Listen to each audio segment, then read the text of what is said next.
दादी के धुंधले कमरे में आधी रात के करीब घड़ी लंबी छायाएं डालती है, जो अर्जुन के चिंतित भाव के साथ नाचती हैं, क्योंकि वह अध्ययन करता है। खामोशी खिड़की पर टुप टुप की हल्की आवाज से टूट जाती है, जो रात की शांति में हल्की बारिश की बूंदों जैसी आवाज है। अर्जुन का हाथ स्थिर हो जाता है।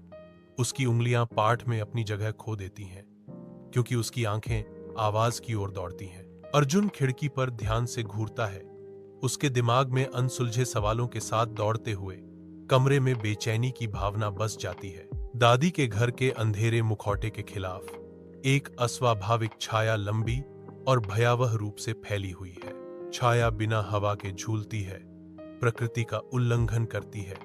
इसका आकार मानव आकार की एक भद्दी नकल में मुड़ जाता है। रात की शांति डर को बढ़ा देती है। पेड़ दूर खड़े हैं, उस आतंक से बेखबर हैं जिसे वे दूर नहीं कर सकते। छाया मरोड़ती है, दीवार के खिलाफ चित्रित एक मूक चीख, अनदेखे आतंक का अग्रदूत। अर्जुन की आंखें लकवाग्रस्त डर से चौड़ी हो जाती हैं, क्योंकि भयानक आकृति कांच के ठीक बाहर नृत्य करती है। उसकी आवाज फट जाती है, एक निराशा भरी चीख सन्नाटे को चीरती है। दादी अपने कमरे में पद्मा धीरे धीरे उठती है। उसका चेहरा डर और चिंता से भरा हुआ है, क्योंकि वह खिड़की की ओर बढ़ती है। अचानक काली काली बिल्ली दृश्य में कूदती है। उसका फर अस्वाभाविक ऊर्जा से भरा हुआ है। काली की आंखों से एक भयानक लाल रोशनी निकलती है, जो कमरे की धुंध को भेदती है।